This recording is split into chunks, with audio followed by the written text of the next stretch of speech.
As I have spoken to women over the years and shared my story and had the privilege of hearing their personal stories, I've noticed a common theme emerging. Every one of these women can point to an unexpected event which shaped the course of their life. Dealing with the unexpected, whether it's a daily, momentary event or something that's huge and life-changing, is something we all have in common.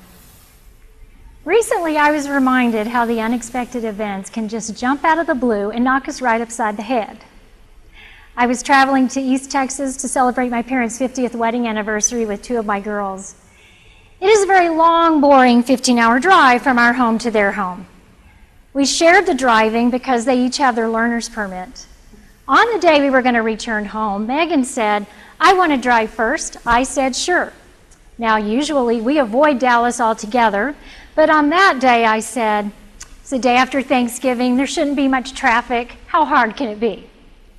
So we began the drive and Megan was doing great. We're on I-20. We're about to cut north through Fort Worth. She made the exit just fine. I suddenly realized that we have to cross 4 lanes of traffic and exit to the left if we're to stay on the right road. Before I go on, you have to know that Megan is profoundly deaf and wears a cochlear implant. The next words out of her mouth were, "My battery's died. Oh no, I can't hear you." So there I am surrounded by traffic, and there was a lot of traffic. And we are traveling at 60 miles an hour, and I have no way to communicate with my daughter and no way to drive the car for her. I was terrified. I yelled back at Jenna, "We need batteries." She throws them to the front of the car. I flip out 3 batteries as fast as I can. I take Megan's implant off her head, probably pulling out some of her hair with it, pull the battery pack out, and I don't know how to get the batteries out. I've never done this. She's 17. I don't take care of these things. I finally find something to poke them out. I grab the other batteries, and I'm flipping them around, trying to figure out how to get them in there. Finally get them in. Now, the whole time, I am watching the traffic. I'm making sure Megan is staying in her lane. I'm looking at her speed. I'm eyeing the exit. And I am praying, "Lord, please protect us. Please protect us." I put the implant on her head, and by this time, Megan is gripping the steering wheel and just screaming, "Ah!" Well, she calmed down. We crossed 4 lanes of traffic. We made that exit. We had to pull off the road a little ways up just to kind of recover from our emotional episode. But she did fine. But as I thought about that moment, I just thought, what a great visual picture of life, you know? How many times are we just knocked right upside the head by an unexpected event and we are gripping the imaginary steering wheel of life and screaming, "I have no idea what to do." So many women I have met over the years have been sent reeling by the unexpected events which came out of nowhere. A diagnosis, the death of a spouse, the death of a child born with a disability, a second child born with the same disability, a Christian marriage ending after 30 and even 40 years of marriage. And all of them would stand before you and say, "I never expected this." So how do we trust God when the unexpected events in our life show up out of the blue? How do we trust Him when what we thought life would be isn't? What we prayed for hasn't happened. What we hoped for hasn't materialized. And what about those moments when we suddenly realize that some of the things we hoped for just might not happen this side of heaven? How do we trust God then? My story deals with this question.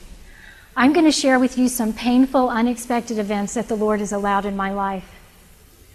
But I'm going to tell you right up front, the overriding message of my story is that God is faithful. My husband and I were married the day after I graduated from physical therapy school. He was an F-16 pilot in the Air Force, and he took me from Texas, the only home I'd ever known, and moved me to Hill Air Force Base, Utah. We told all our family and friends we were going to wait 5 years to have kids. And about 5 years later, we'd had 4. Weren't really expecting that. Our first child, Kayla, was born while we lived in Utah. She was born after we'd been married about a year. When she was just a few months old, Lee and I had to make a difficult decision. He was told he was going to have to go to Kunsan, Korea for a 1-year remote tour, which meant our family couldn't go with him. He either had to go to Korea or we had to get out of the Air Force. So we prayed about a long time, and Lee hated the idea of leaving his new little family Even though his baby girl was colicky and projectile vomiting, he still loved us. We prayed, and God made it very clear that he had called Lee into the Air Force. This was his ministry, and he was to go to Kunsan. So I moved in with my parents. I brought Kayla, and Lee went over there. The minute he got there, they had him sign up for his 3-week leave. This is a 3-week vacation that every pilot gets to take when they go on a remote tour. Every Air Force person gets a 3-week vacation to come home and see their family. The date he chose was October 14th.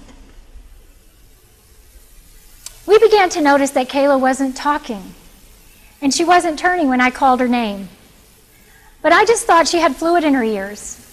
And I thought one of the other things I would say is maybe she's too involved in her play to pay attention to what's going on.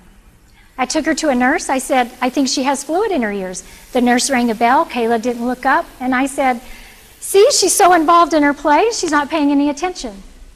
She immediately called a specialist and sent us to see an ENT. We were stuck in a sound booth where they played sound so loud it made my ears ache.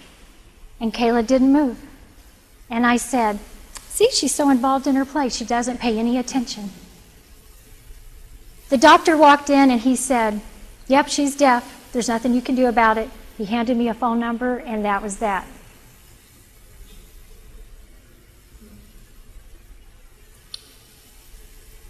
My heart was broken.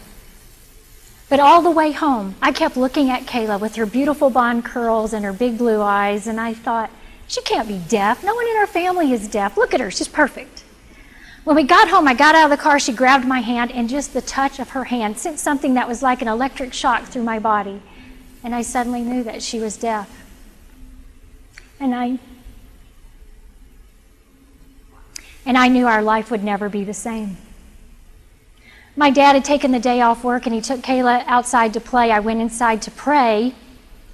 I collapsed on the floor in sobs, and I never understood that there is actual physical pain associated with grief. I began to pray. I said, Lord, this can't be true. How could you have let this happen? For 9 months, we prayed for a healthy baby girl, and for 15 months, we've been thanking you for this baby. I suddenly realized that God had known all along she was deaf, and he just kept letting me thank him. How could he have done that? I felt like he'd betrayed me. All these questions were flooding my mind. Was this my fault? Was I being punished? What would this mean for Kayla? What would it mean for our family? Would she ever hear me say, I love you? Would I ever hear her say it back? Some parents of deaf children will say the first thing that went through their mind was, will they ever hear music? Will they hear the birds sing? But what I pictured in my mind was my husband and I laying in each other's arms and praying before we fell asleep each night. And I thought, what is that going to look like for Kayla? Do they have to have the lights on so they can lip read each other? I mean, I really had no idea what her life would be like. I felt like my little baby girl had died, and all of her hopes and dreams, all that we had for her, had just died right along with her. There was another little girl in her place, but I had no idea what I could dream for her, what I could hope. And the pain just kept coming in waves. I was suffocating in grief, and there was no escape. Finally, God began to speak to me. He reminded me of Romans 8:28. He works all things together for good who love the Lord and are called according to his purpose. And he began to bring to mind stories that I had been learning ever since I was a young girl. The story of Joseph, thrown into slavery as a young boy, but yet God used that situation to save nations from starvation. I thought of Johnny Erickson Tata, paralyzed at the age of 16, but yet she became a well-known Christian author and writer and artist, and God has used her to bring hope to millions. I thought of Corrie ten Boom, who was put in a concentration camp for hiding Jews in her home, and yet after she was released, she preached the forgiveness of Jesus Christ until the day she died. God reminded me of Jeremiah 29:11, for I know the plans I have for you. It's plans to give you a hope and a future. He brought to mind Deuteronomy 31:8.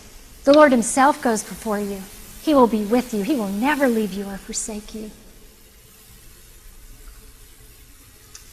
He reminded me of the story in John where the disciples go to Jesus and they say, Was this man blind because of his parents' sin or because of his sin? And Jesus says, neither, but that the works of God could be displayed in him. That story meant so much to me because through that story, God said to me, this is not your fault. You did not cause this. I am not punishing you. I am going to work in and through this, and you are going to see my glory displayed in her life. God reminded me of Psalm 139. Kayla was fearfully and wonderfully made.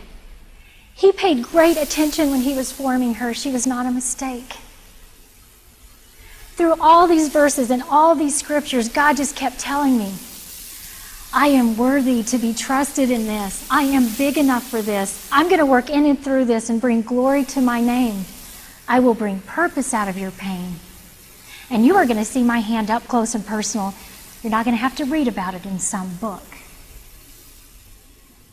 As God spoke to me, I actually began to have a sense of anticipation in my heart of the good that God was going to do in and through this. I look at that prayer time as an absolute miracle.